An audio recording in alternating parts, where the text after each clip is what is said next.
This episode of the podcast has been brought to you by Sweet Cheetah Publicity. Sweet Cheetah is an inclusive, socially conscious PR collective that puts their money where their mouth is.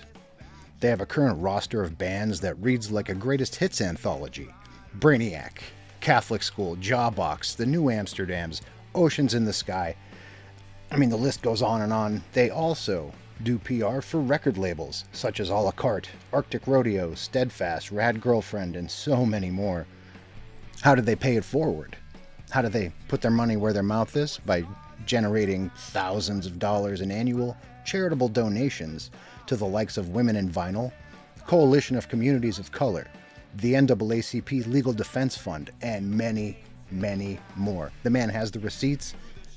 I've seen them. It is real. The artists, labels, and podcasts Sweet Cheetah works with are curated with an eye on working primarily with friends. You could find Sweet Cheetah on all of the social media platforms, be it Instagram, Twitter, Facebook. Just look for Sweet Cheetah PR and they will be there. He's been Tim, I've been Peter, and Sweet Cheetah has been beautiful.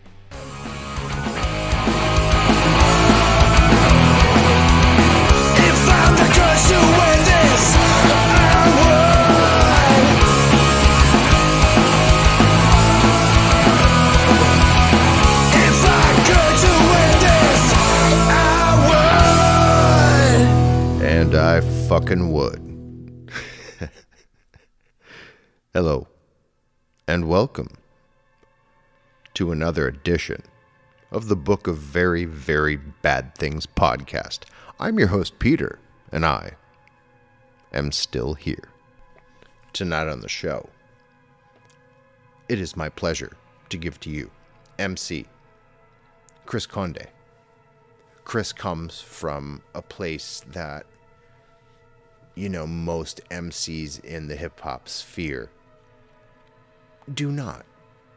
You know, and you've heard it said before that, you know, I believe it was by Macklemore that, you know, sometimes he feels that hip-hop hates genderqueer and, you know, just gay people in general. I hate to think that's true, and I think that was true in the past, but I believe now more than ever, as a fringe-leaning cultural movement, hip-hop has been inhabited so much by genderqueer and gay people of the LGBTQ plus community, that the playing field is wide open. Chris is obviously a hallmark of that, and it's a beautiful thing to see. You know, coming from punk rock, none of these cultural differences and these gender and sexual differences shocked us as punks, because we have examples of it dating all the way back to like Jane County, Wayne County. You know, it was always a hotbed of diversity within the confines of the punk thing.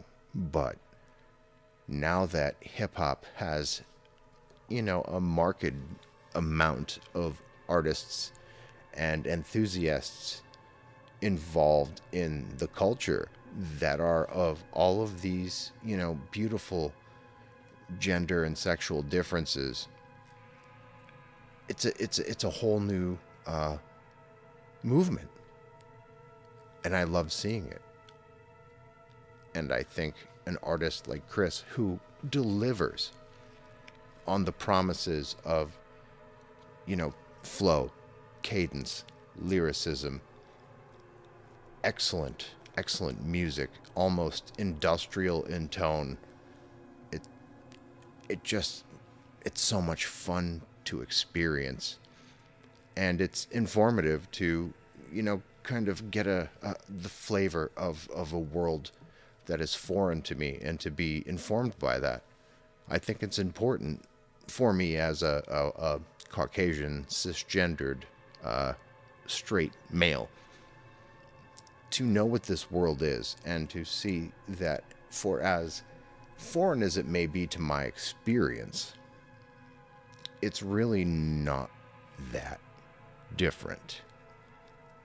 We're all bleeding the same. We're all experiencing love and life in the same ways. We're just expressing it differently. And I think that's the takeaway, right?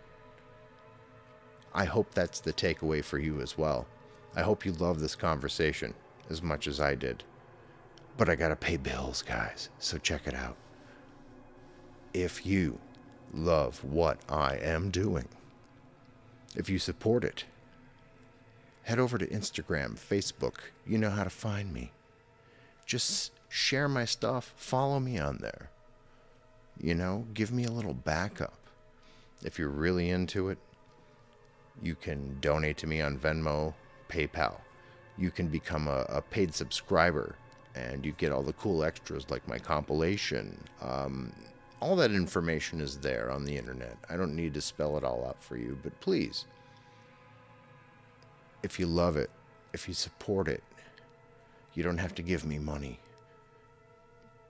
But like and subscribe and rate and review and share.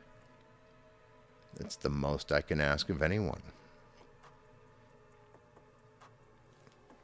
On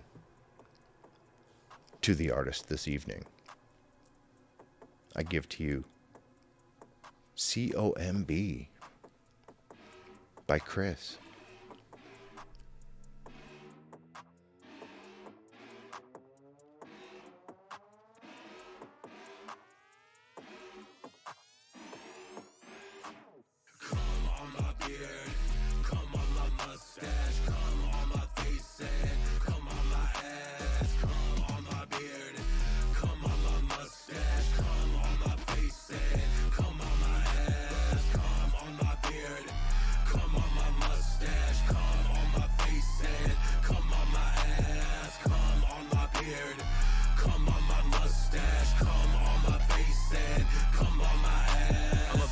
With a fat ass, I suck dick and I rap fast, but I fuck slow, so you know these dudes blowing huge loads all over me and then inside, riding up on that dick, right? Then I pull it out and go ass to mouth, cause I'm a nasty hoe, so come turn me out, but don't get it twisted. I lick the dick and then I flip it and flop it, so he gonna get it. I spit on him and then I stick it up in his shit and he like it. Penis hard, he excited, it's flopping as I'm inside and my body sweat as we grind it, yo.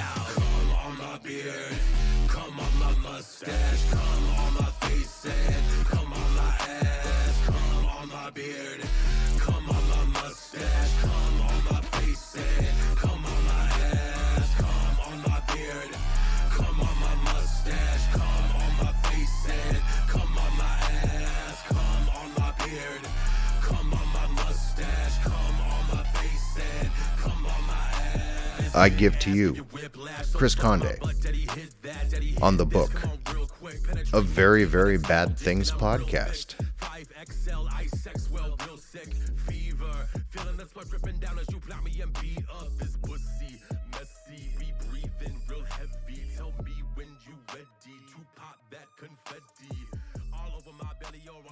Hey, Chris. Hey, what's up? Sorry I'm late. No worries at all. How are you this evening? I am well. How are you? I am well as well. You're just getting back from a meeting, I'm guessing. Is that what you said? Yeah. I have a couple shows this week, and so I'm not going to get to my normal like Friday, Saturday meetings. Sobriety. Yeah, buddy. Yeah. I got clean from opioid dependency in AA myself, so nice. I get it. I understand. Yeah. The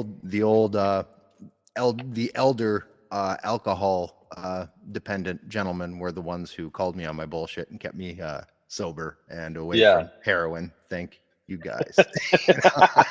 Yeah. Yeah, but heroin, hell of a drug. Yeah, it's probably the best. Yeah.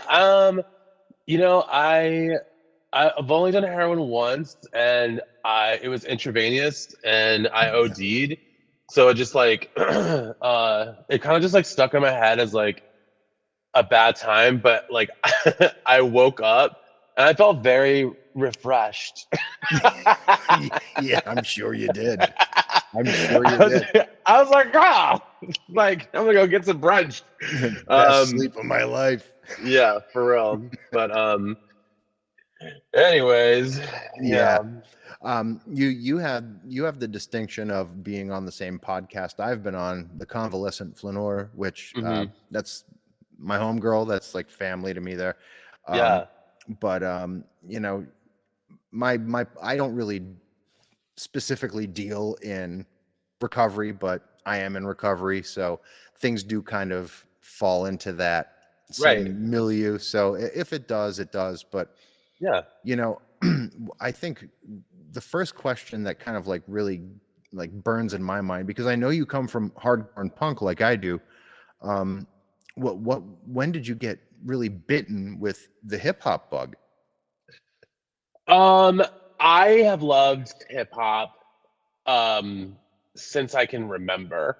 I think you know, I remember growing up in the 90s. I was born in 86. So music videos were like a huge thing, right? And I like started becoming aware of music with like Busta Rhymes music videos and like, you know, Missy Elliott and these just like very like colorful, loud, just uh like visuals. And that whole camp of people like Puff Daddy, you know, Biggie, Missy, Lil Kim, just like that whole era of like East Coast, you know, like folks really just like influenced me. And I was like, this is dope. Like, this is cool, you know? And it felt like to me, like that was like, I mean, it was like mainstream hip hop, but like they found a way to be able to like do something that was like really raw and like just I don't know. It just felt like it was like I don't know, like Missy's always has been Missy, like Busta, like all that stuff just felt like really authentic to me. Yeah. And I was drawn to it, you know? And they made a way to be able to like market it to the masses, you know? And yeah, but I think like that and like Bone Thugs and Harmony, but I was probably like 10. Yeah. Something like 10, you know, where I was like, this is cool, you know? Well, what's interesting about like that specific, like those group of people is they're holdovers from the golden era. I'm 10 years older than you, like almost exactly. I was born in 76. So I got to kind of see hip hop come of age, you know, and even though like that birth of like seeing Run DMC and stuff when I was a kid was very vital, no pun intended, with Run DMC very vital to me. Yeah. that early 90s stuff, Tribe Called Quest, Public Enemy, NWA, and all of the NWA offshoots, very prescient in my mind as far as like what the blueprint of hip hop should be. So everyone you mentioned were if not a part of that with like Busta and Leaders of the New School. I mean, like they're all students of this because they're just one generation removed, right? Right. So like still, even though they're pop music and popular, still direct students of that golden age where, you know, the voice was really being celebrated and the MC was being celebrated in a very unique way that maybe not so much in the first iteration of hip hop because it was all about the DJ, right? And the generation that you're coming from, it's about the MC, it's about the lyricism and the artistry of being a frontman.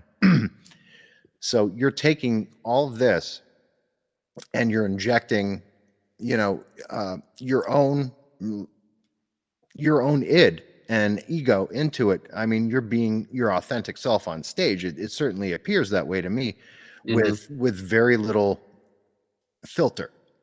Right.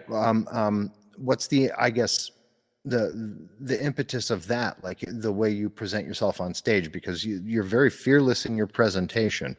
Well, like is there maybe like a parent to that, or is it just something that, you know, with a combination of the punk rock and the hip hop and you just trying to be your own authentic self, it all kind of like congeals into one thing for you? Yeah. So, I mean, I think a lot of my stage performance comes from directly from like hardcore. Yeah. And like you know, I was in high school when I got into like bands like Tough Guy, like Throwdown, and Yeah. like just like Beat Down, like, you know, Terror. And but I was more drawn to like bands like Norma Jean, and like that Oh was yeah. my era, like 2003, 2002. um like yeah. And so I was like, I was in a youth group, I was like a Christian, and I was like into full on everything like Christian hardcore. And for whatever reason, like that, like Under Oath, like that whole era, like early 2000s, like Christian metalcore, like somehow I had a grip on like the American like hardcore scene. And I was definitely like, I remember going to these shows, and like I was, you know, friends with people in these bands, and I was in a couple bands. And it was just like the raw intensity of like being a hardcore frontman, and just like, you know, even seeing like I mean, like especially like Josh from like Norma Jean, but then like the kids that were also on that record label, Solid State, Me Without You, just like them being like just this uninhibited like like showman, like frontman, you know. And to me, like I was always like really drawn to that. And then having influences from like people like Zach De La Rocha from like Rage Against the Machine, and who was also like heavily in, like, I mean, he was in hardcore bands Yeah, he growing was up an in Inside LA. Out. Yeah. Inside Out, yeah. And so so doing what I do, I you know, so long story short, I guess like I got sober back in 2014, and I was playing a lot of different, I had like many iterations of what I do now. I had like full on bands where I'm like rapping over banjos, and then, you know, I was like rapping over like noise. And then when I got sober, I kind of was like trying to figure out what I wanted to do. And, you know, I was like, you know, I feel like I have a new lease on life, in a, you know, and I was like, I'm gonna try and do music. And so I just remember writing a lot initially about overcoming like internalized homophobia, and like overcoming drug addiction. And I kept thinking like, no one's gonna want to hear this on stage, you know, like no one's gonna want to, like, I don't know what I'm doing, you know. And then I started playing these shows, and like I saw the audience responding to what I was doing, and I realized it really didn't really matter what I was actually rapping about, but that I was saying, but if what I was saying was like raw and authentic and real, there was a vibration that I was putting out that people could respond to. And because it was such a cathartic thing for me to be like rapping about these like journal entries of like going through like the terror and agony of like hating myself for so long for being gay, and then finally coming on the other side of it, or like feeling trapped in this hell of like drug addiction and coming on the other side of it, it like just translated as this like very aggressive sort of like you know, communication with the audience, and like with these songs. And so I would like, I remember like, I mean, I do it less now, but like I used to like run around the stage. I would like grab people and point at people, like, and it's still intense Yeah. now, you know. But like but yeah, then like now I'm like taking my clothes off, and like it's just like, I don't know, but there is definitely like a lot of hardcore root in like what I'm doing as a performer. And to me, it's just like there is like an intensity that I feel like when I do rap, and I see, I have other friends, like my friend Miles Bullen, who's also on Fake Four. Yeah. You know, he's just like, he'll like sit, like, we were on tour this past year, and like he would tell the sound guy like, can you just like turn me further down? I'm like, Miles, just be louder. And he's like, no, like if people are gonna listen, they're gonna have to come closer. And I'm the exact opposite. I'm just like, I'm gonna like take my clothes off and scream at these motherfuckers Yeah. till they like understand like what I'm saying, you know. And it just was so funny because like the dichotomy was just like just so black and white. But yeah, so I mean, like I definitely think like it's just an amalgam of a lot of like just that intensity of like, you know, like people like Busta Rhymes, you know, mixed with like Zach De La Rocha, and then just like the hardcore, like metalcore that I grew up listening to in like the early 2000s. Especially when you consider too, like punk rock at its core comes from queer culture. There's no denying it. I mean, we have like the preeminent punk vocalist is Iggy Pop.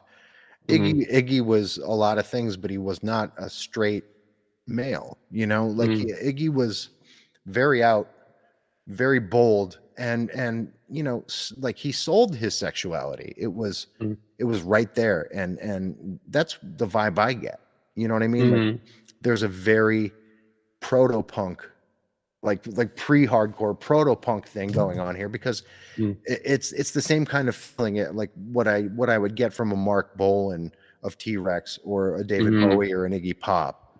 You know what I mean? And that's how it kind of fits in punk and hardcore to me from you. Also, like when you consider the you know, the Norma Jean, Josh Scoggins of it all, like, Yeah, you know, the delivery is definitely similar, but this is something that's been ever present in the punk rock space, but I think is severely lacking in the hip hop space. Yeah. You know, like, do you feel like you catch like a little bit of a blowback from that, or are you like, when you do performances, is it still like predominantly like a punk rock type of audience you're catching? It's really mixed. I didn't get booked to play rap shows until like the last like 6 or 7 years. You know, like I got booked playing like rock shows, you know, because people didn't know what to do with me.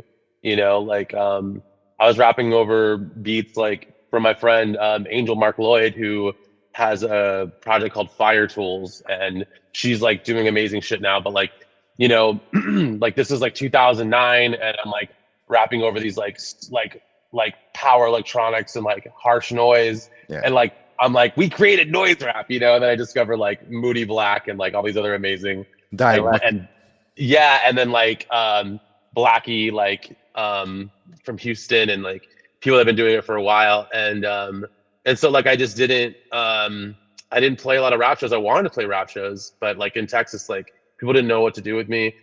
And then it really took like Eric Progeny from Cheesemay to like start booking me, and I started getting booked with artists like Sadistic and Moody Black and Soul, and because they were just like, dude, like you can rap, like you can like rap, and I was like, I know, you know, like thank you, and like I appreciated it, but I was just like, I just felt like I just wasn't getting like I don't know, like I was happy doing what I was doing, but then yeah, you know, and then I remember like talking to I opened up for Sims from Doomtree, and it was like 2016 or something, 17, and I was just like, I don't know, I'm like, I don't want to do this, dude, and he's like, you should keep doing it. I was like, I don't know, I don't want to do this anymore, I don't know, and then you know got introduced to Chesky, and like there was just like, you know, Chesky's definitely been a person who's been like super encouraging, and I feel like he kind of understood like where I was coming from, and I started to meet more people like connected to Fake Four, and realized that like so many of that community were like punk rock adjacent people, and so like they understood like kind of the pedigree of my influences, and so it was kind of easier for me to like I felt like at home in a way. And so those audiences, like when anybody from like Fake Four that would come through, I would often like jump on a tour, like when I was living in Texas. So I'd do all the Texas dates with them or whatever. But yeah, like now I feel like, especially like living in Brooklyn, it's like, my whole goal was to like come out here and start getting really involved in like the gay clubs and like the queer communities, just because like, I feel like especially like what I'm doing, like I rap in like a leather harness and like leather jockstrap and boots, you know? And like, so, you know, sometimes I feel like people are paying attention to what I'm saying, but I think they just like see me rapping and they're like, that's cool, you're gay, you know? I don't want to make my community sound stupid, but like, we're just like, we're just all, yeah. But like it's fun, and I want to be able to like play in those scenes more. But like, I just played, I do hip hop shows like every once in a while, and I'm really stoked when I do, because it's just like, I played with Esh and the Isolations, E-Turn, and then a Lunar Landing up in Maine.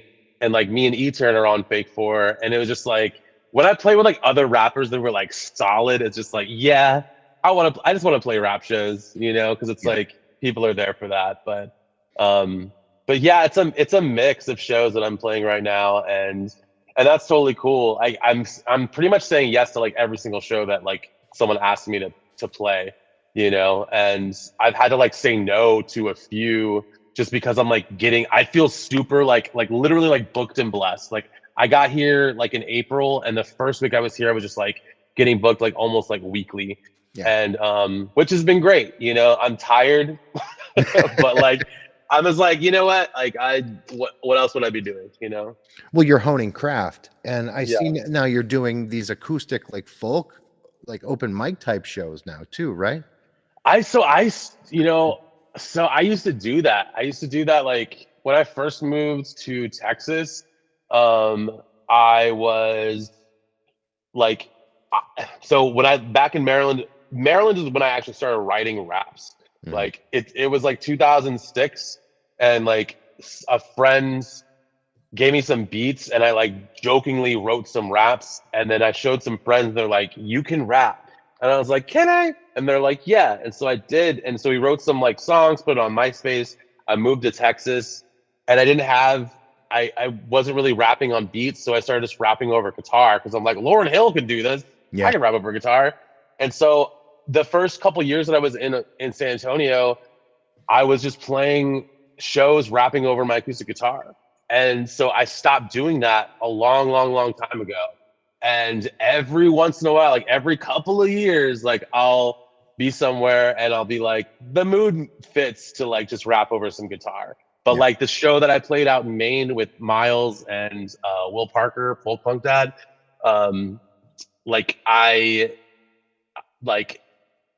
there was gonna be kids there, and I was like, do I take my clothes off and rap about dudes coming in my face, or do I just do like an acoustic rap thing? And Miles was like, I see this as an opportunity for you to just like do something like different, but in back of my head, I'm like business wise, I'm like, well, I haven't played New Haven, and there's like people coming out to see me, so I need to build my audience. This is my brand. And I'm like, God, who the fuck cares? Like, let me just like take time and play some rap shit. But so I used to do acoustic rap shit all the time, and I don't anymore, and I probably should. So well, to me, it doesn't all. There's rap in it, of course, but it almost felt like Phil Oakes or something. There was a very folk bent to it. Felt like protest music, like everything I've seen thus far that you've released online. Felt very different and like on brand in a way, because it's still protest music to me. To me, everything you do feels distinctly protest music, because we've gotten better as a society, but we're not fucking there yet. We're not there yet. So anyone who's being loud about who they are in the face of what is considered normative is still protest music to me, right? I grew up on Bob Dylan, Phil Oakes, that kind of shit. My parents were hippies, so I'm going to gravitate to that because that's what I want to hear. I need that myself. I need to know that people are being who they need to be. It makes me feel better about life. But then to me, you're still protest music no matter what you do. It just seems like this is more folk. Yeah. I mean, I love like Deja Vu from like Crosby, Stills, Nash. I mean, that's like one of my favorite records of all time. Yeah, it's fantastic. Like 60s, 70s music, Chelsea Wolfe does a cover of uh, um, Woodstock, Mhm. and like that era, like just that music to me, like really speaks to my soul in a lot of ways. Um, and I think that like you can hear some of that influence. Like, and I also grew up on like Indigo Girls. Like my mom Yeah. like sang me like Indigo Girls and like Stevie Nicks and like all that stuff growing up, and like REM. And so there was like a lot of queer folk Yeah. like coming into my blood like at a very early age. Like Sufjan Stevens is a huge influence. That's why I got played banjo. Like I used to.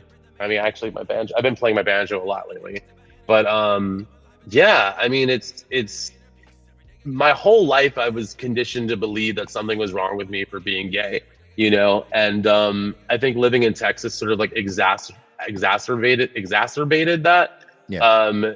Just especially in the last like 6 years, especially, you know, like the Trump administration in through 2020, you know, like it just, yeah. And so I think I'm at this place right now where I feel like um, I'm writing I'm writing less about like like I feel like I'm not like necessarily writing about that, but like about like taking care of myself.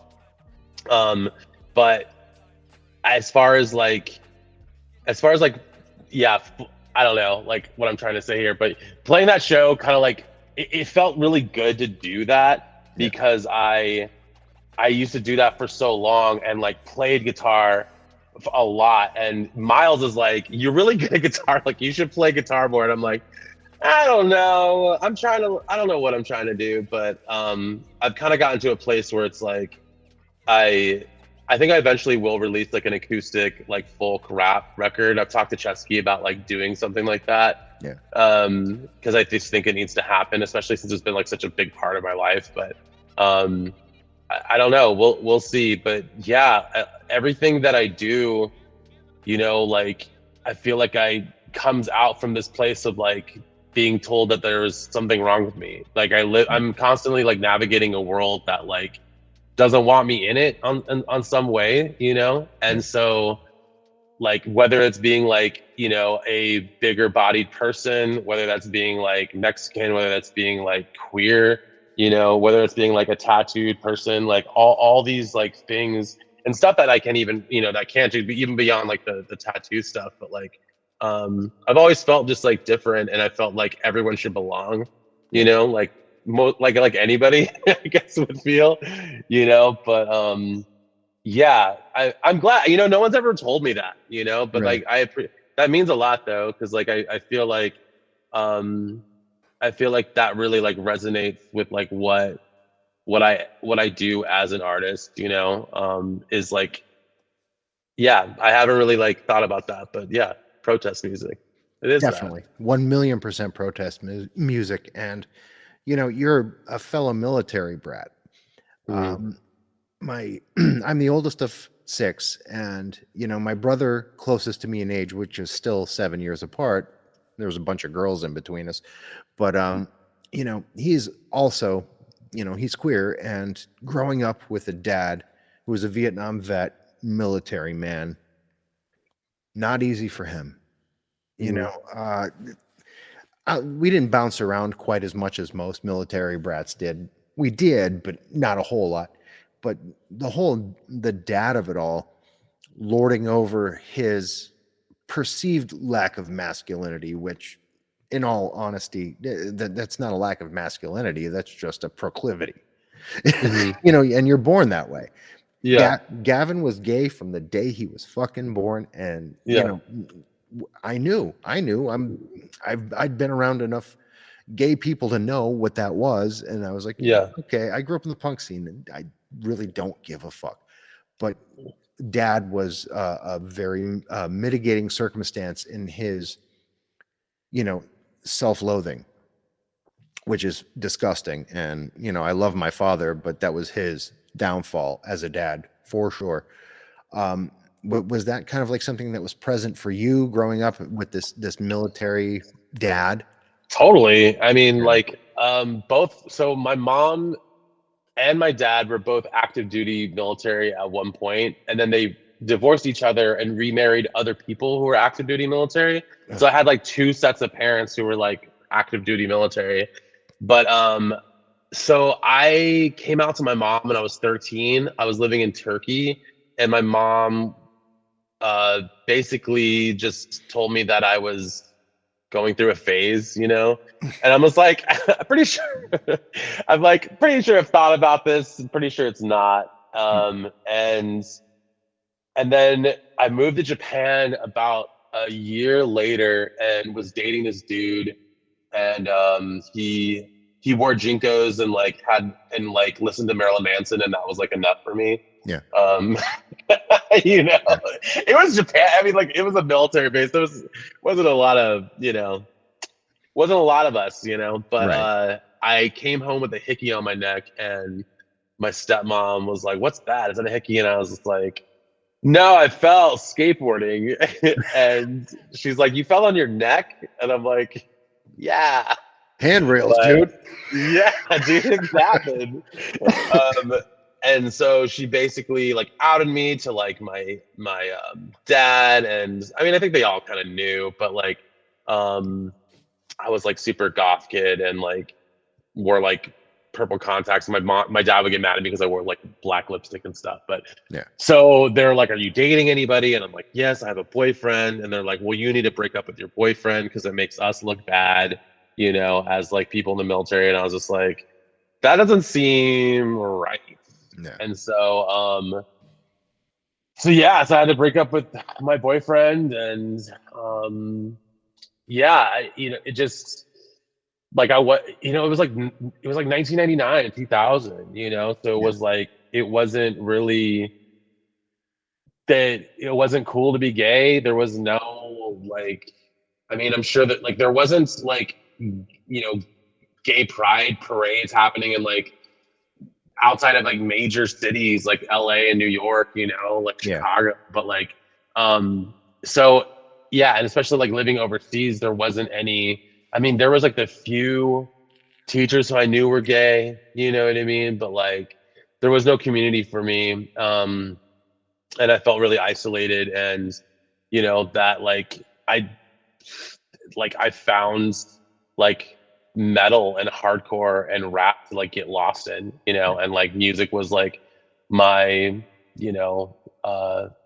my saving grace in like for like just like for was for a lot of people, like I felt like I could, just like especially going to hardcore like shows and just like getting the shit beat out of me, I'm just like it's like yeah, like I did it. And like it's funny, I was at work, and me and a friend of mine, Shannon, she also like grew up in hardcore, and we're like talking to this other coworker who's like 10 years younger than us, who is not from our community at all. And we're explaining like what crowd killing is. And she's like, people just hit people. I'm like, yeah. They're like, why? I'm like, cause you're there. Yeah. It's your fault that you're there. You're at a hardcore show. You're gonna get crowd killed sometime, and that's just.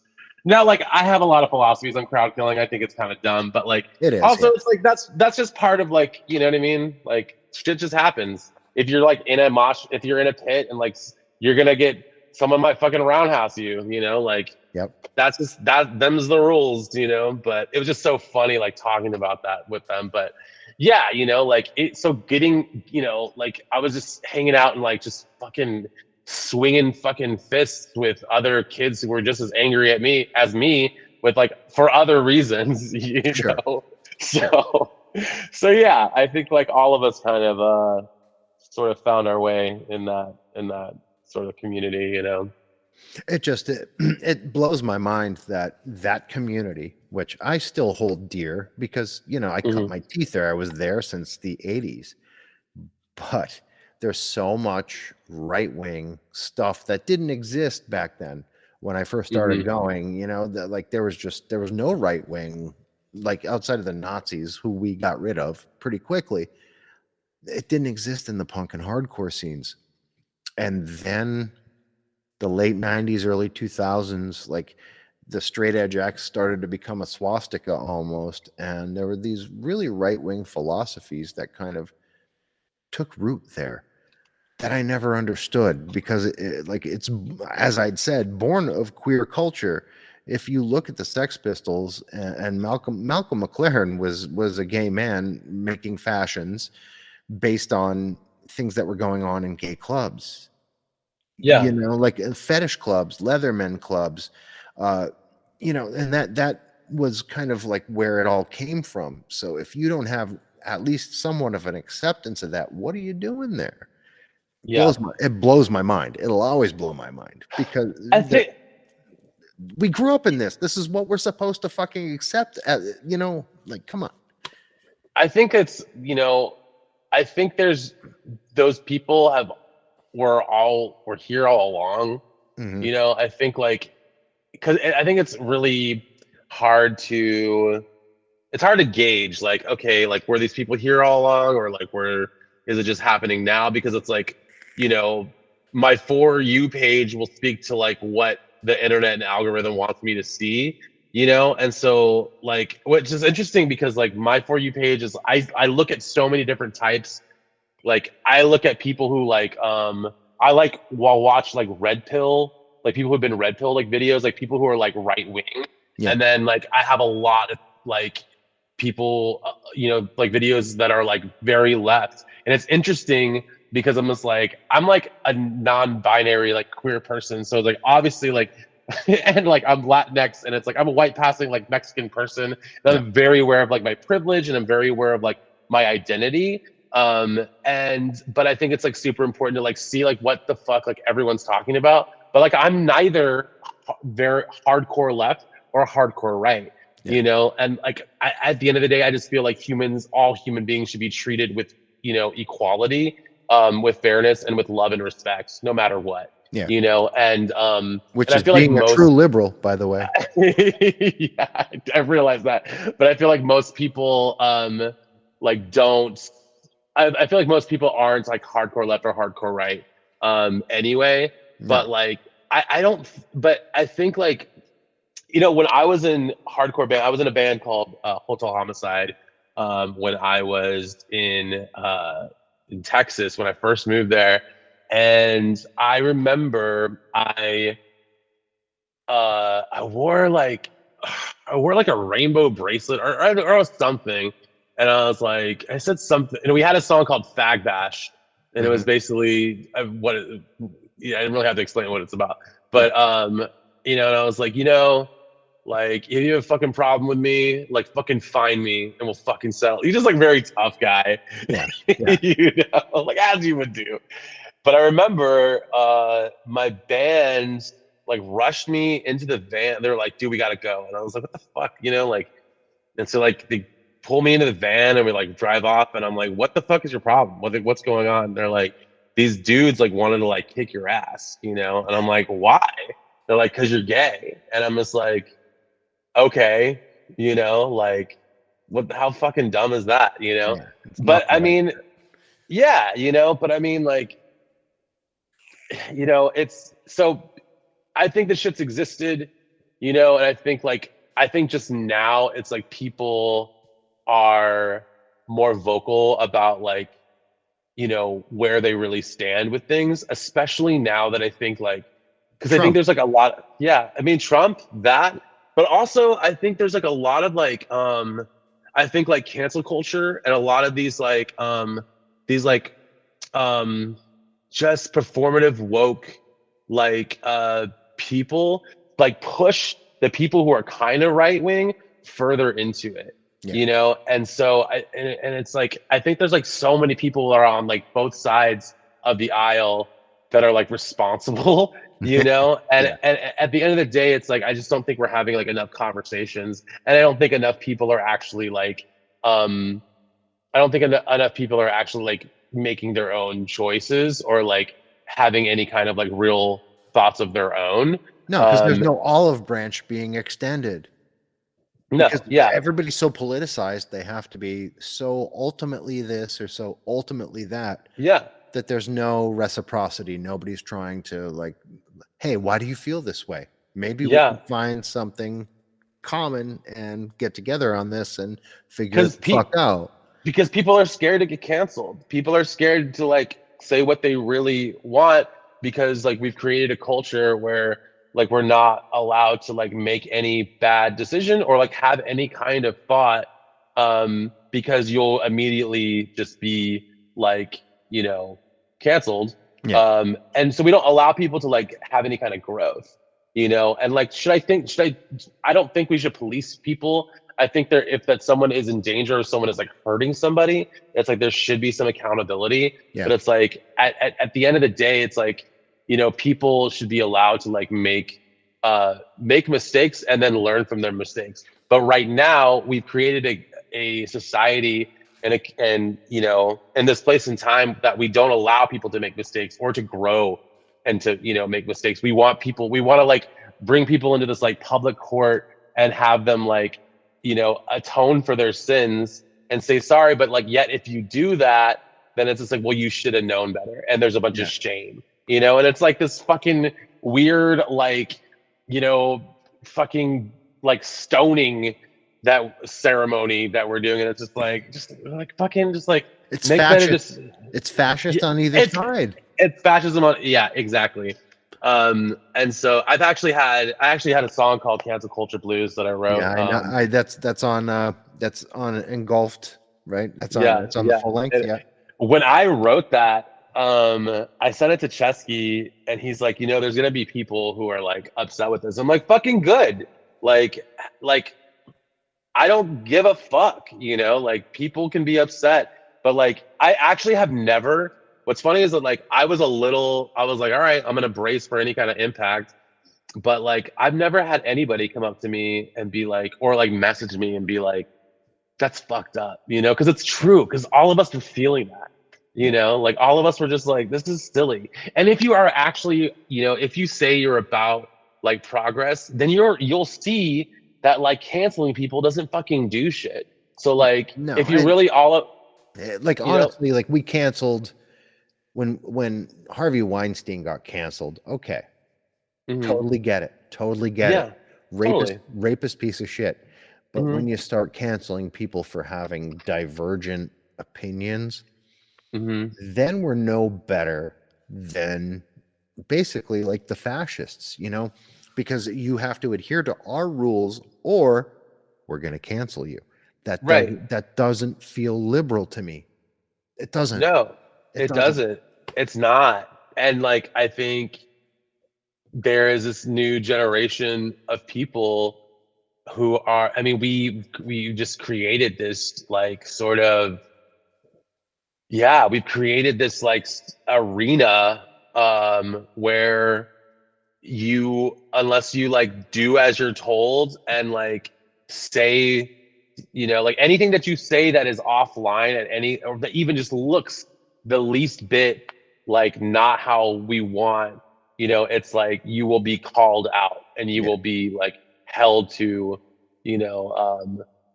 some sort of like, I don't know, situation, lost for words, but like, do you follow, there's this amazing Instagram account. Her name is Clementine Morgan, and she was canceled, but she talks a lot about like cancel culture and just like and racism, and it's just really interesting. And she says a lot of things that are like sort of dangerous, but it's like she's already been canceled. I don't really know for what, but like it's just like the stuff that she says is like really interesting. She's like, I was already canceled, like you can cancel me again. But she has like she has a very large following, which tells me it's like there are people, like I think there just needs to be more people who like are speaking out. But I mean, I've had conversations about like queerness and like gender identity with my friends who are, trans femme, and it's like some of the conversations we have are like, we can't, we can't say this on the internet.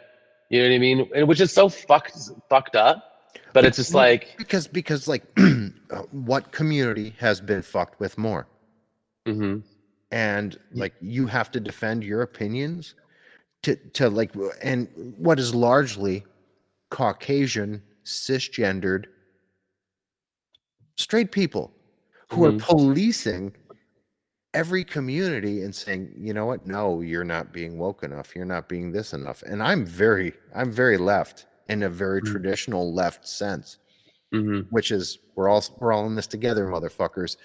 Right. But there's no like, I'm not going to police somebody for what they say as long as it's not like promoting some kind of like cross burning, you know, like right. Yeah. But like when it comes down to it, you can't go out there and police people who are like anything but straight and white. Like you can't do it because it's not your fucking place. So maybe just back the fuck off a little bit and let things happen and let society progress. Yeah. I think like and how I find peace is by giving people the benefit of the doubt and seeing like, especially because I feel like it's like young kids, like late, teens, early 20s, people who like see the world burning and like want to feel like they're doing something. So like calling somebody out on the internet like feels like there's feels like you could be doing some sort of work, but it's like, but you realize it's like, you're not really actually doing anything. You're just like, like we all know, like, we've been talking about it since like the days of like Facebook where like, having an argument on Facebook really isn't going to change anything or anybody, and so, it's like, how do you get involved? Like, do you really want to see change? Like, how are you involved politically, like in your town or neighborhood? Like, are you like, like like figure out like, what are you standing for? And are you involved in those communities in ways to like make them better? Or are you just like sitting behind a computer, like talking shit? Because at the end of the day, that's what they're doing.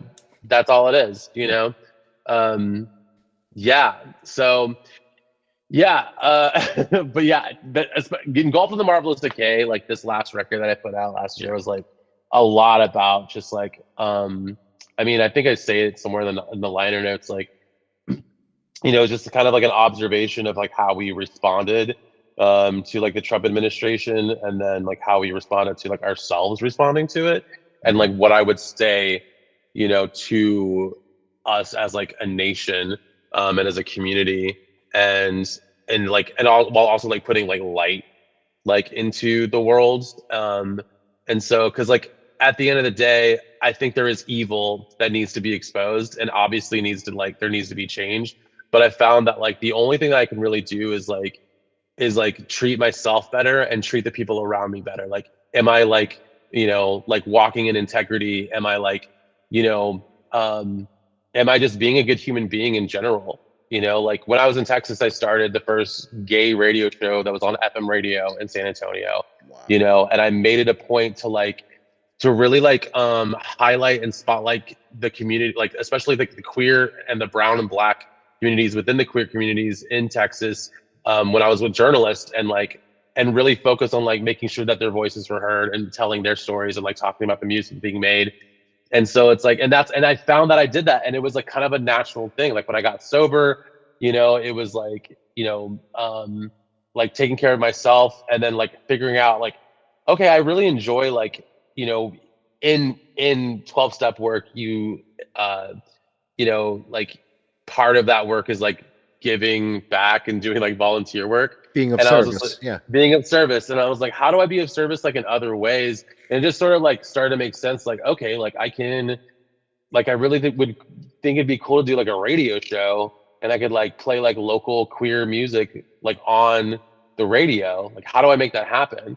And then I started this thing called Queers and Beers, and it was like a annual showcase for like LGBTQ artists, and so like and this isn't all to just like to brag, but it's like these are the communities that I cared about. These are the communities that I wanted to see some change in. These are the communities that I like wanted to see growth in and like people pay attention to. And so like, if you're listening and you're like, what am I, how do I get involved? It's like, what are you passionate about? Like, what do you stand for? And then like figure out like a way to get involved. Are you concerned about like the houseless people in your community? Like, like go down to the soup kitchen. There's probably a food bank. You can probably Google like wherever you're living, like Boise, Idaho food bank, and see if they need volunteers. Like it's easy as that, but I think like we want, I think like the internet creates this false idea of like fame in a way. Yeah. And so it's like if you like call something out and there's like a lot of comments or likes and it's like you feel good and you get a dopamine sort of rush and it's like, but it's not really doing anything, No. you know? And I don't really know how we got over here. No, it's fine because like this is affluence as a drug is what we're talking about, because this is people chasing affluence and not based upon merit of any kind. Like you've not done anything, you've not created anything, you've just basically gone after someone because of something they may or may not have believed, said, created. Right. And you're making a spectacle of yourself and being a rabble rouser because everyone else is afraid of not towing this certain line. So Right. they go after whomever this person is called out, henceforth affluence, right? Yeah. And it's like paper tiger affluence. It's phony.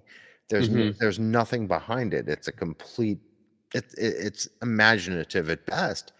And I think that damages what the true left was supposed to be about to begin with. Yeah, because when there's something that actually needs to be called out, then it's just like it's lost the value, it's lost the weight, you know? So now it's just like, well, did this actually happen? Yeah. Be like, is this person actually like this? Or what? You know? And so now we're just like, but I think we're kind of getting to a place, at least I hope, and I do believe it, that like we're starting to see like what's working, what's not, you know, and I think more and more people are starting to realize, like the people that are actually concerned about like the health of our society, are starting to see like, okay, like what can I actually do, you know, or like what is actually working and what is not working. And I think we're seeing like obviously cancel culture isn't working, and I feel like less and less people are kind of like buying into that. But I do have hope for the future, and I do think people are starting to see like I think there is a shift happening. Hold on one second, my computer's about to die. I just need to grab my charger.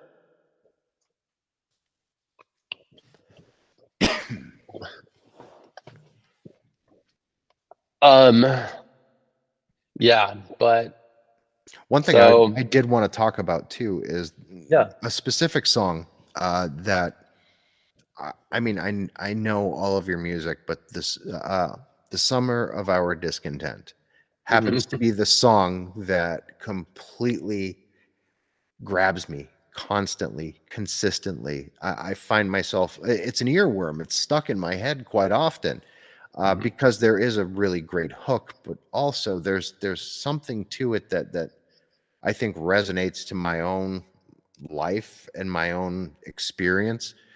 I have to wonder, like, what was the impetus of that song? What was going through your head when you'd created it? Because there is a deep sorrow to that song.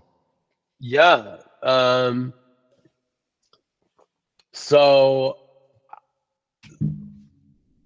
I had at the beginning of so like in June or July of 2020, I like was canceled like by my community. Like it was really hard and really heavy over a lot of like bullshit that I don't even really feel like going into right now.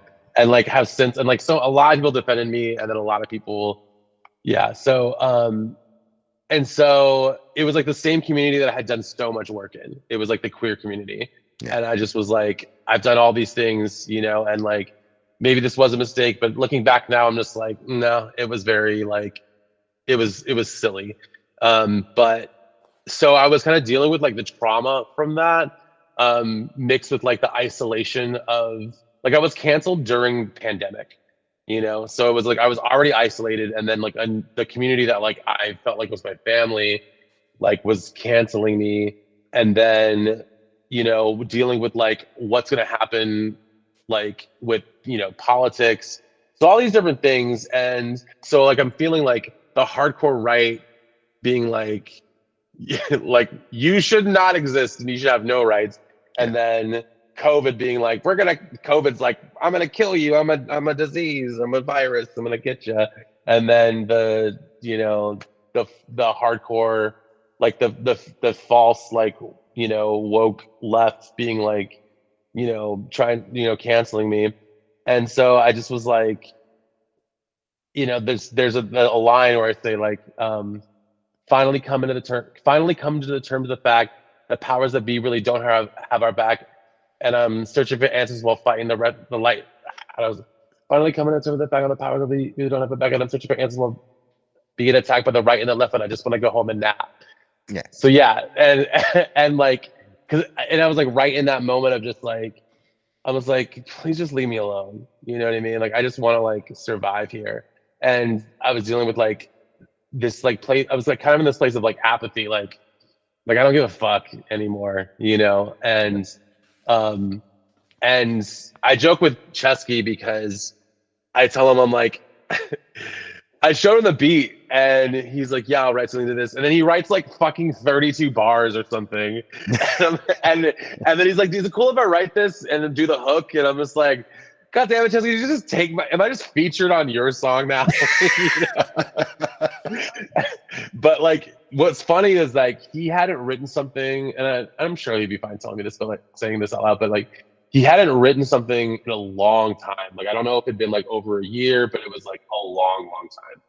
And so he, it's funny because he like, in the verse, he's saying like, I'm, there's a storm like approaching like New England as I write this, and he was telling me like while I was writing, like there was like he was like hanging out in some warehouse like writing lyrics and like trying to get back into writing when he wrote this verse. And so I think it was like super cathartic for him as well, because like we were just like kind of processing a lot. But yeah, like I think Sotso's beat also too kind of just like brought, there was like this sort of like sad, like melancholic vibe. And after getting the verse back from Chesky, I was like, yeah, like this is what I need to say.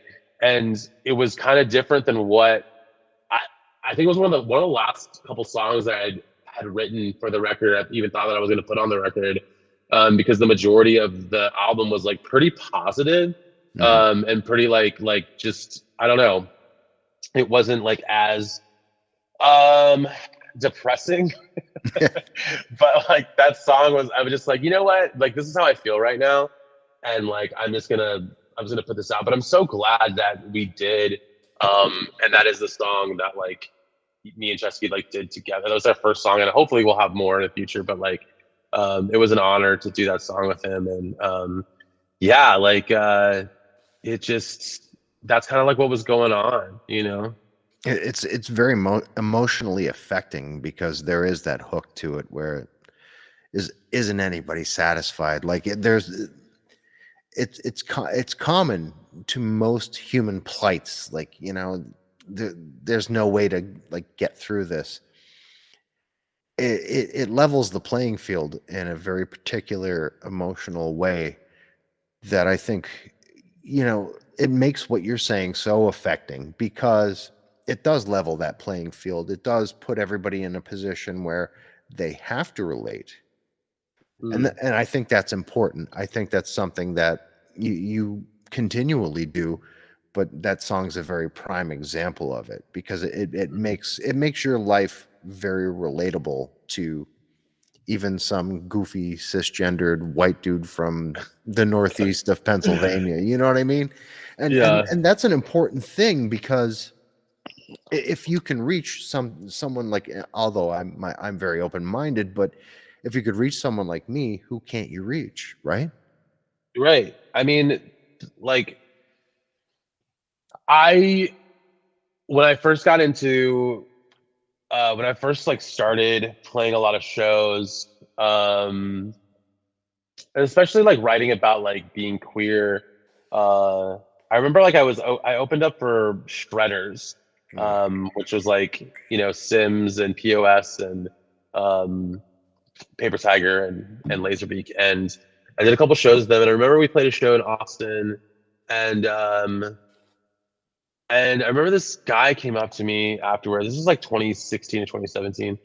And he's like, you know, I'm not like gay and I'm not a drug addict, but like I really relate to like what you're saying.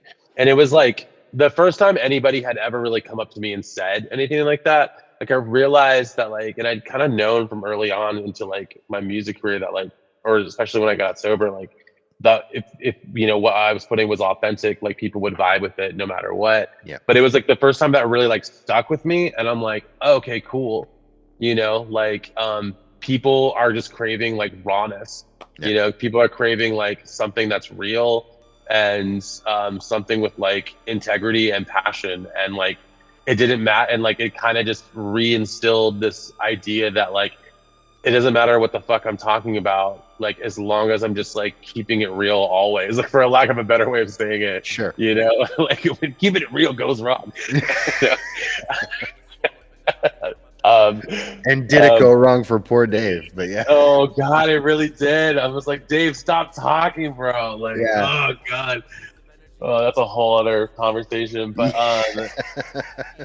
yeah, you know, like and that's something that like I always appreciated, because like, you know, there's not a lot, I don't have a lot of like other like queer rapper friends. Like I mean, yeah, I mean, like I'm friends with like Kristen from Moody Black. Like her and I, like we're homies, and like we talk about music and stuff or whatever. But like I don't have any like people. Most of the friends and most of the people that I like do shows with are like straight, like cisgender straight rapper dudes. Yeah. You know, and so, but I always like I always feel like honored in a way that like no one ever makes me feel, you know, like I don't ever feel weird. I'm just like, I'm just a rapper. Like sometimes I take my clothes off, but like a lot of times I do. But I played this show I played this show recently here in Brooklyn, and it was, I mean, I was the only like, I mean, as far as I knew, I was the only queer person there. But like I remember like playing my set, and like people were just like intently like listening, Yeah. you know, to like what I was saying, and like people came up to me, they're like, dude, like you can really fucking rap, and I'm like, thanks, you know. And it's like, and it's that weird like sort of like backhanded compliment. It's like, did you expect me not to?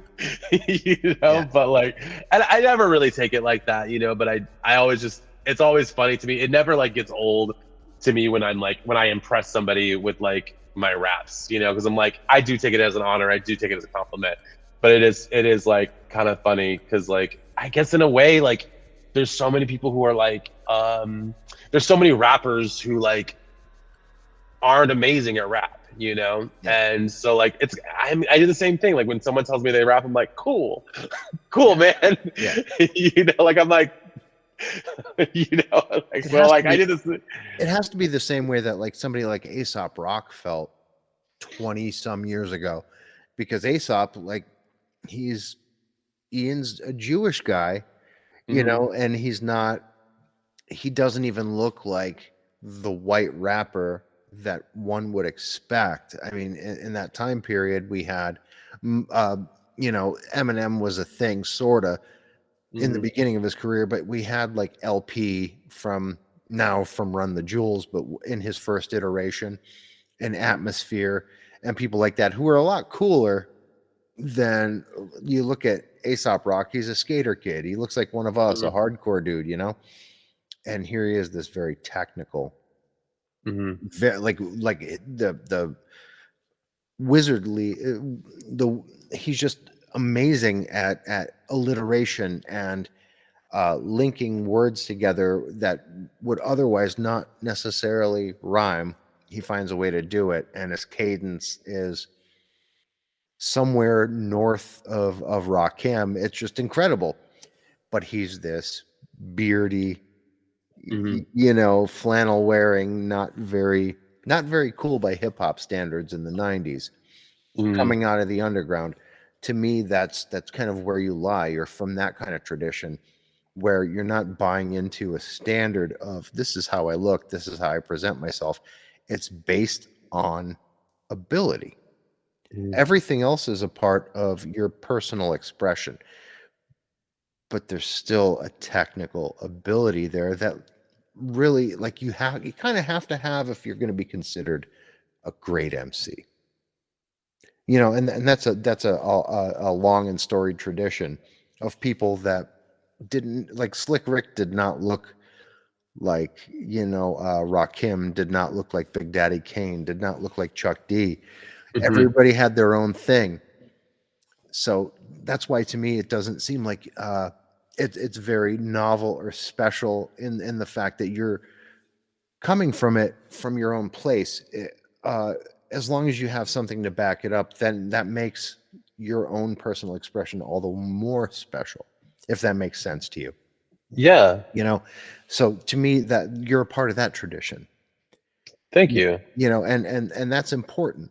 It's important that you're injecting your personality into actual emceeing. You know what I mean? Like, and I think you respect that. I think you respect that craft. And I think that's obvious and it stands out. The folk aspect of it is just, that's icing on the cake for me. Thank you. But obviously, I think it's obvious that you respect hip hop in a very fundamental way.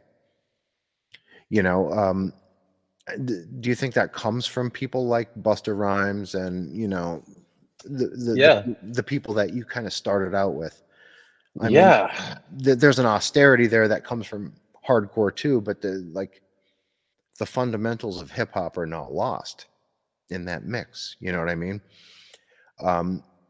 Is there like a fundamental hip hop album that kind of like you would cite as like your typical, like the number one influence, that like this is the record that, you know, I look to as the inspiration?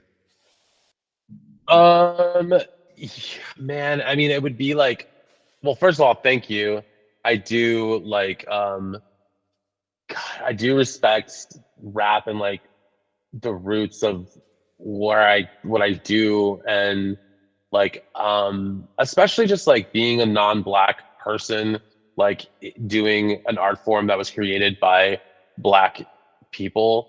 You know, there was like black and there were brown people there too, but like, you know, the majority of the people who were like at the root of this and started this thing were black MCs and producers, and so like there is a level of respect that I feel like I have to like, and it wasn't even coming like I was trying, like I need to be respectful of like my elders, but it was like I just loved it. I just loved like where it came from. So it wasn't like hard for me to be like, yeah, like when I chop, like chopping, like the way that I chop and like the inward rhymes and all that stuff comes from like Busta Rhymes. Like I performed Give Me Some More by Busta Rhymes at my 8th grade talent show. Yeah.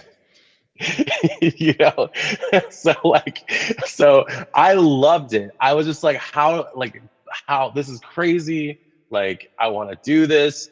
And so like, you know, I have some friends, you know, in this group called Third Root, who are like legendary, like, Texas hip hop group. And, they're, you know, 10 or 15 years older than me. And we're talking, I don't know, like it was like on some like Facebook post or something. And, we're talking about just like rap and like roots and like Busta Rhymes, and, you know, and I was kind of engaging in this conversation in the thread. And like, one of my friends was just like, yeah, like I look at you and I see Busta Rhymes like in your influences. And, you know, they also played my my album release show for Engulfed in the Marvelous Decay, and they were talking, you know, like they said, you know, like Chris, he basically just to say like they knew that I was honoring the roots of like where I came from, and that meant so much to me. Because it's like I really like I challenge myself, you know. And I was talking to me and Miles Bullen have a split EP we're working on right now. And so like we're doing these verses, and I have this one song that's like super choppy. I wasn't trying to make it choppy. It just kind of happened. And he wrote a verse to it, and he's like got some like pretty quick raps, which Miles used to rap so fast. and he doesn't anymore, which is like, I was like, dude, like you could do it. He's like, I don't want to. I'm like, that's cool. But he's just like, I was telling him, I'm like, I don't try and write. I'm not like sitting at home trying to write technical ass verses. I'm not thinking like I need to go into this like 3/4 cadence, and I need to do these like triplets, and then I need to do these like crazy inward rhymes. It just like is what happens to me because it sounds good, you know? And so like, and sometimes I hate it because I'll be sitting at like writing like, you know, I'll be working on 8 bars for like 2 hours, you know? And that's just like how sometimes doesn't take that long, but sometimes it does, you know? And, but to answer your question, I think there's a couple records like Extinction Level Event by Busta Rhymes was like, I mean, just that's like pinnacle for me. The first one, right? Yeah, the first one. He did the second one. Yeah. So that record, for sure. Missy Elliott's Super Duper Fly. Like just from the beats to like just her rhythm, just the way her songwriting. She was super technical on that record.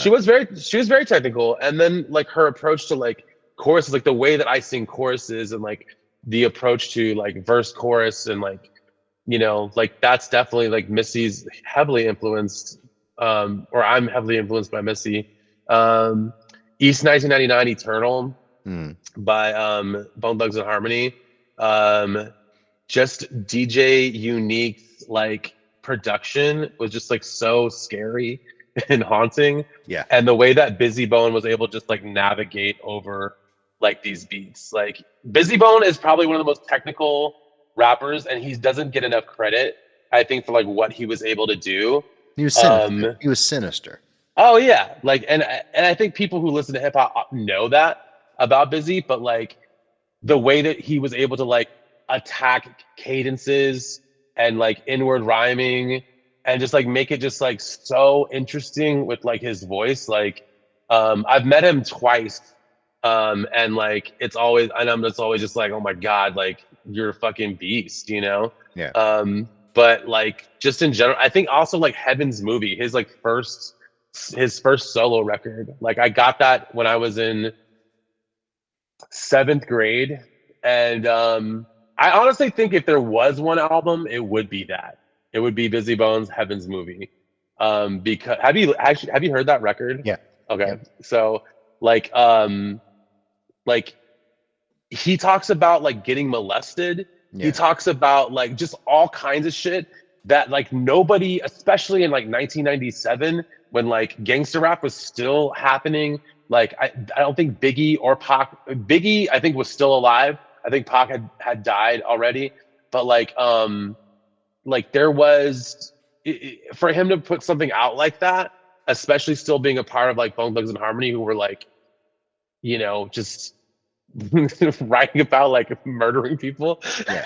you know, like it was just like such a like an interesting turn. And I remember asking him, I actually talked to him, and I was like, when I interviewed him.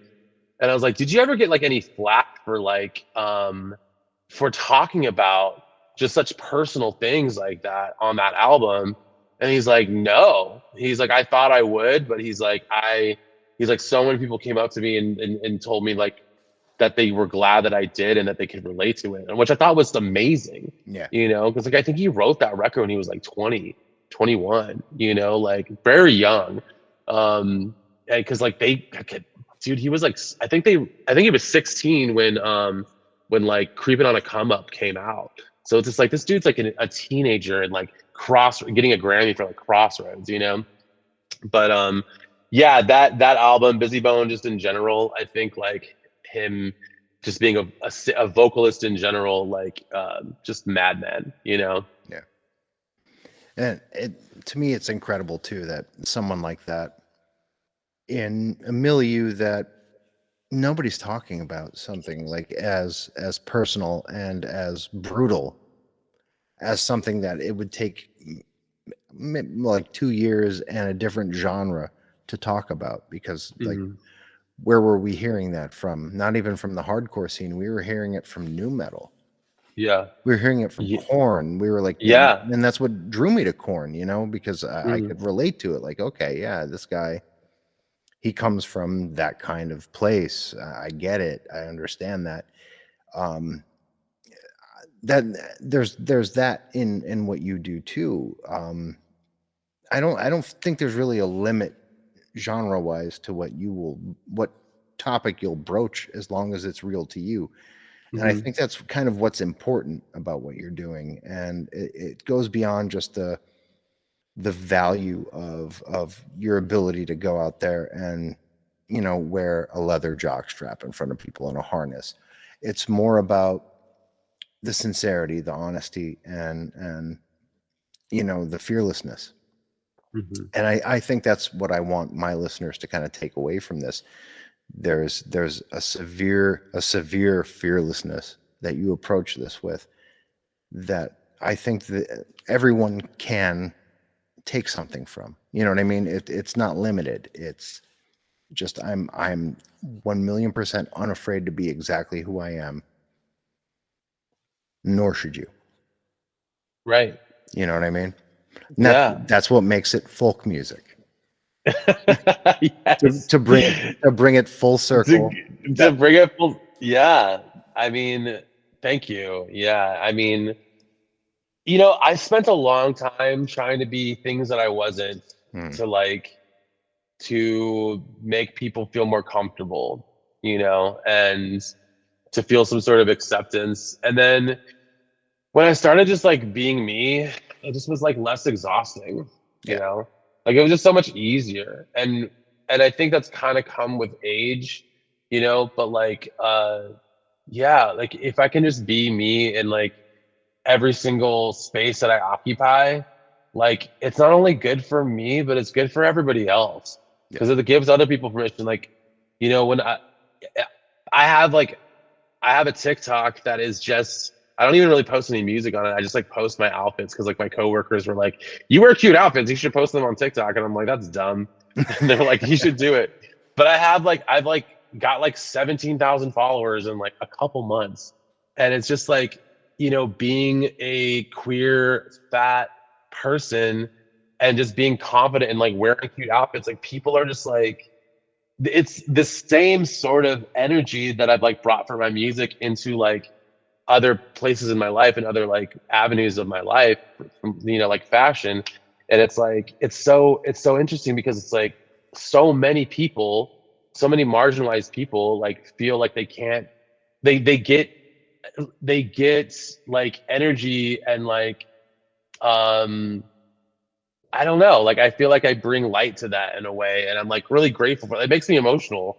Like sometimes, just like because so many people feel hurt or feel like they can't be their authentic selves because for whatever reason they don't want to get hurt or they feel like they are ashamed or whatever. And it's just like the more you just are yourself in whatever space that you are, the easier it is to do that. Yeah. The easier it is, you know. And it's just like, and the more of us that do it, the more people are going to know that like all fucking people that come from like different demographics, that come from different gender identities and sexualities, like exist, and we exist in every single facet of society, and there's nothing you can fucking do about it. Yeah. So just fucking get used to it because we're here and we're queer. So suck my dick.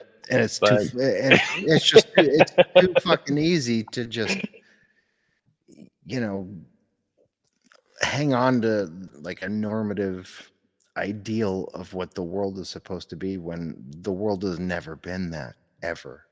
No. Ever.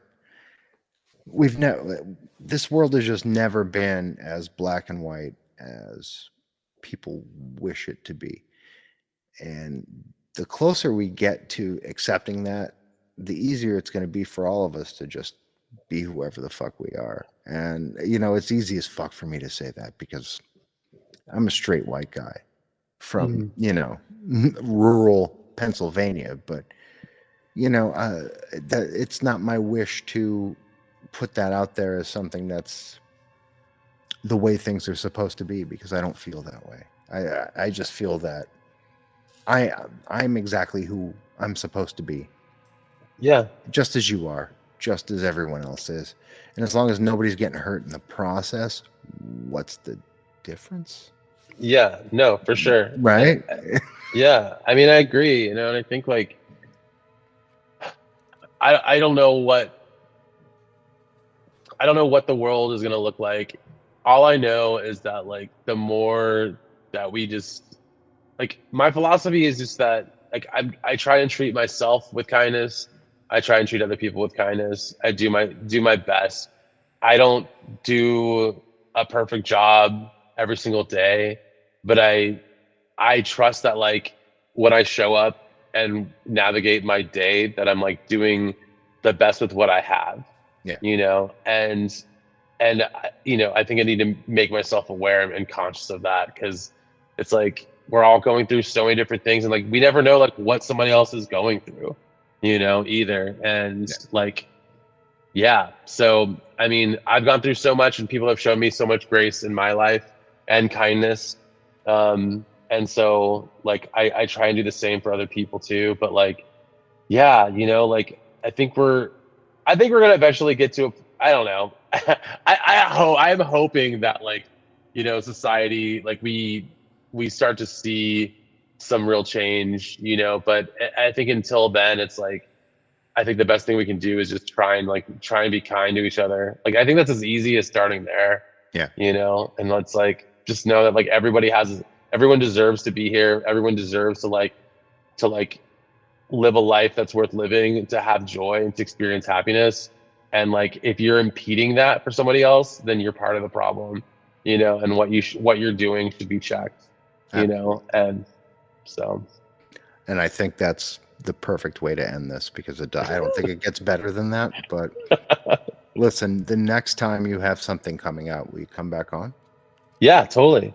Awesome. Totally. Oh God, Chesky's like wanting me to put another record out maybe next year, and I'm like, I feel like I should, but I'm trying to figure that out. Like I haven't announced it yet, but me and Miles are going to be touring this spring, not in the United States, and for like a month. And so I'm kind of just focusing on playing shows, but I'm also trying to write. We're also going to try and put an EP out for this tour too. But like as soon as that comes out too, like I'll let you know. But All right. I have like singles and stuff coming out as well. I'm debating whether or not to put. I have a song that's like very like sexually explicit, and I feel part of me is just like, should I put this out? Is this just for me? And I'm like, no, I'm gonna do it just because like whatever. That's still me, and I wrote it, so why not? But I'll probably put like a parental advisory sticker on it or something. I'm playing all these shows with like kids that are there, and I'm just like, well, I'm not gonna do that song, but yeah. So, but I'll definitely let you know when stuff's coming out. I appreciate it, my friend. Yeah, awesome. All right, listen, this was great. Can't wait to do it again. All right. Yeah, definitely. Thanks for having me on, man. I'll talk to you soon. I'll talk to you. All right, bye. Bye-bye. So goes another entry, another chapter into the book. Chris Conde is nothing if not a gentle soul, an introspective human, a talent, and sure to be a legend. I have to thank Chris. This was beautiful. This was informative. This was entertaining. What a talent. I hope you all enjoyed this as much as I did. They've been Chris. I've been Peter. You've been beautiful. And this has been the Book of Very, Very Bad Things podcast. Big love all. Good night.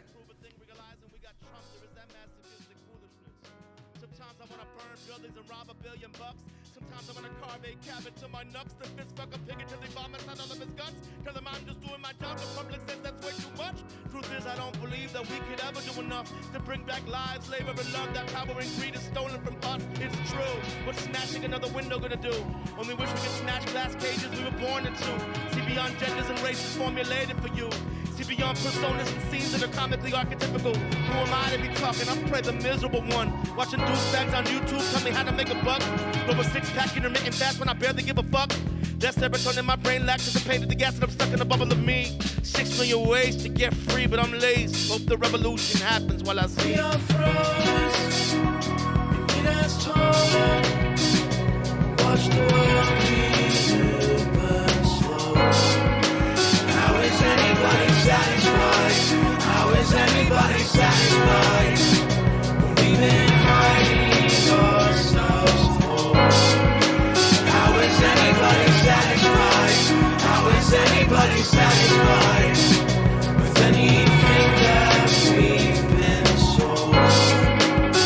Yo, I am only a human, I'm just trying to live. In the midst of this chaos, I'm just trying to fit. Find my place in the rhythm, learning how I can give. Searching for opportunities, trying to stay positive. But I am only a person, honestly I am scared. Feel like the world is ending and I just don't feel prepared. And my depression is heavy like some of y'all unaware. The darkness is suffocating, the burden's too much to bear.